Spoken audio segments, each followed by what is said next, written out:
Senior صحافی اور تجزیہ کار سہیل وڑیچ کے مطابق تاجکستان بھی عجیب ہے۔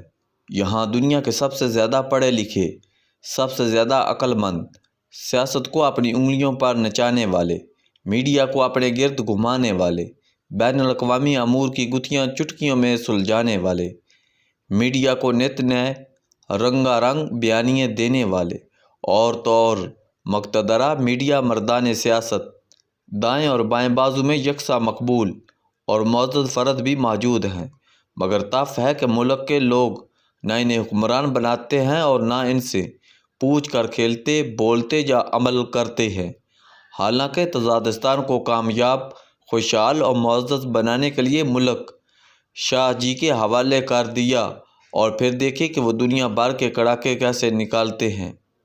دنیا سیاست کے بادشاہ چرچل اور دنیا عقل و خرد کے شہنشاہ رسل کی طرح شاہ جی نے بھی اعلیٰ ترین تعلیمی اداروں سے تعلیم حاصل کی، سپر پاور کی ٹاپ یونیورسٹی سے ماسٹرز کیا۔ وہ ضمیر کی آواز پر چلتے ہیں، دل میں عوام کی خدمت کا سودا سمایا ہوا ہے، اس لیے بجائے بڑی تنخواہ کی نوکری کی اور انہوں نے ایک سرکاری یونیورسٹی میں ملازمت کو ترجیح دی۔ ہر بڑا آدمی آزمائشوں سے گزرتا ہے۔ شاہ جی بھی تب ہی بڑے آدمی بن سکتے تھے جب ان آزمائشوں سے گزرتے۔ وہ لیکچرار بنے تو فضا موسوم تھی۔ جنرل ضیاء الحق کی ضیاءپاشیاں بھٹو کے حامیوں اور بالخصوص کمیونسٹوں پر ٹوٹ ٹوٹ کر گر رہی تھیں۔ بس شاہ جی بھی دیگر بڑے لوگوں کے ساتھ برخاست ہو گئے، مگر یہ دھچکا تو ان کے لیے قبے کے لیے لات ثابت ہوا۔ بھلا عبقری کو بھی کوئی روک سکتا ہے؟ کوئی جینیس بھلا ان حربوں سے حوصلہ ہارتا ہے؟ کیا کوئی دانشور ٹھوکر لگنے سے دوڑ روک سکتا ہے؟ ادھر ڈوبے ادھر نکلے کے مصداق شاہ جی کا انتظار تو ایک نئی دنیا کر رہی تھی۔ انہیں ایک شیعہ مذہبی رہنما کے اخبار کا ایڈیٹر بنا دیا گیا۔ وہ کاموبر ترین ایڈیٹر تھے۔ انہوں نے ڈٹ کر ایڈیٹری کی اور یہ نظریہ دیا کہ پاکستان اور ایران میں قریبی تعاون ہونا چاہیے۔ یاد رہے کہ اس وقت ایران میں امام خمینی کا شیعہ اسلامی انقلاب آ چکا تھا، مگر ماضی میں بائیں بازو کا لیبل رکھنے کے باوجود شاہ جی نے جو درست سمجھا وہ کیا۔ ضمیر کی آواز پر انہوں نے دائیں بازو کے انقلاب کی پرزور حمایت کی۔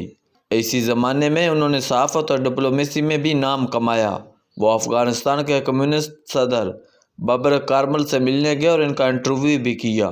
پھر انہیں یہ اعزاز بھی ملا کہ ہندوستان کے نامور صحافی کلدیپ نیر کو وہ ڈاکٹر قدیر خان سے ملوانے لے گئے اور یوں پہلی بار دنیا کو پیغام ملا کہ پاکستان کے پاس ایٹمی صلاحیت موجود ہے۔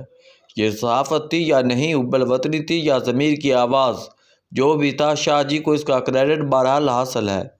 کہیں ایک کے لیے صحافت اور سیاست میں کوئی فرق بھی تو نہیں، وہ تو ان دونوں شعبوں کے درمیان گھومنے والے دروازے سے آتے اور جاتے رہتے ہیں۔ کہیں ایک تو صحافت کو سیڑھی بنا کر سیاست میں جا دھمکتے ہیں۔ خیر بات تو تاجکستان کے سب سے ایماندار، سب سے عقل مند، سب سے بڑے صحافی، سب سے بڑے فلاسفر، سب سے بڑے سیاستدان، سب سے بڑے منفرد اور سب سے زیادہ صائب رائے رکھنے والے شاہ جی کی ہو رہی ہے۔ اس میں خواہ مخواہ صحافت اور سیاست کا ذکر آ گیا۔ ابھی تو ان کے نو عمری کے کارناموں کا ذکر تھا۔ شاہ جی نے اصل کڑاکے تو جنرل اسلم بیگ کے سریر آئے سلطنت ہونے کے بعد نکالے۔ جنرل اسلم بیگ شاہ جی کی دانت سے بہت متاثر تھے۔ انہوں نے بھی پاک ایران دوستی کا بیانیہ اپنایا اور شاہ جی کی شاگردی سے بلند تر ہو کر عراقی صدر صدام کے ہاتھوں امریکہ کی شکست کا مژدہ سنا دیا۔ شاہ جی کی دانش کی خبر سیاسی حلقوں تک پہنچی تو نون اور شاہ جی کے درمیان محبت کی پینگیں پڑ گئیں۔ نون کے دوسرے دور حکومت میں شاہ جی کو میڈیا کا محاذ مل گیا، وزارت کا تاج بھی سر پر سج گیا، دو تین تالیاں بجانے والے ہواری بھی مل گئے۔ اب شاہ جی پیپلز پارٹی، صحافی اور بیرونی دنیا کے مصنوعی اور جعلی کہکوں کے ساتھ کھڑاکے نکالتے اور ان کے ہواریوں، ان کے کہکوں میں دنیا بھر کا مذاق اڑاتے، کیونکہ وہ اس وقت آسمان پر تھے اور باقی سب تہ زمین۔ ان کے طنزیہ کہکے اور جملوں کے کڑاکے واقعی جائز تھے۔ اسی زمانے میں صحافت کی تاریخ میں پہلی بار جنگ گروپ کے 15 صحافیوں کو نکالنے اور ان کی جگہ پر حکومت کے پسندیدہ صحافیوں کو رکھنے کا مطالبہ کیا گیا۔ احتساب بیورو کے سیف الرحمان کی یہ گفتگو ٹیپ شدہ اور ریکارڈڈ ہے۔ اس میں محمود شاہ، ڈاکٹر ملیح لودھی جیسے بڑے ناموں کے ساتھ اس گمنام کو بھی شامل کیا گیا تھا۔ جب سیف الرحمن یہ نام لے رہے تھے تو ہمارے شاہ جی کہہ کر کڑاکے نکالنے کے جملے پس منظر میں سنے جا رہے تھے۔ کہیں کہیں شاہ جی درمیان میں لقمہ دے کر اس منصوبے میں شریک کار ہونے کی تصدیق بھی کر رہے تھے۔ شاہ جی ہمیشہ ضمیر کی آواز پر عمل کرتے ہیں، وہ جو بھی کرتے ہیں صحیح کرتے ہیں۔ آزادی صحافت پر پابندی ہو تب بھی شاہ جی درست فیصلے کرتے ہیں، اور اگر آزادی دلوانی ہو تب بھی ان کا مشاہدہ اور کردار درست ہوتا ہے۔ شاہ جی ٹھیک، باقی سب غلط۔ نون کی حکومت ختم ہوئی تو جنرل مشرف کے مارشل لاء نے انہیں نظر بند کر دیا۔ ابتدائی طور پر ان کے ڈٹ جانے اور کڑاکے نکال دینے کی خبریں آئیں، مگر پھر جنرل مشرف کو ان کی دانش مندی کا ادراک ہوا تو انہوں نے نون لیگ کی باغی جماعت کاف لیگ کو شاہ جی کو اپنا سیکرٹری جنرل بنانے کا مشورہ دیا۔ کاف لیگ تو پہلے ہی شاہ جی کی لیاقت، عظمت اور باضمیری کی قائل تھی۔ اس نے فوراً نہ صرف یہ جرنیلی مشورہ مانا بلکہ شاہ جی کے قابل ترین بھائی کو صوبے میں وزیر کا درجہ دے کر اس خاندان کی قابلیت کا اعتراف کیا۔ جنرل مشرف کمزور پڑے تو کاف لیگ کے بھی کڑاکے نکل گئے۔ اب شاہ جی دوبارہ سے نون لیگ کے قریب ہو گئے۔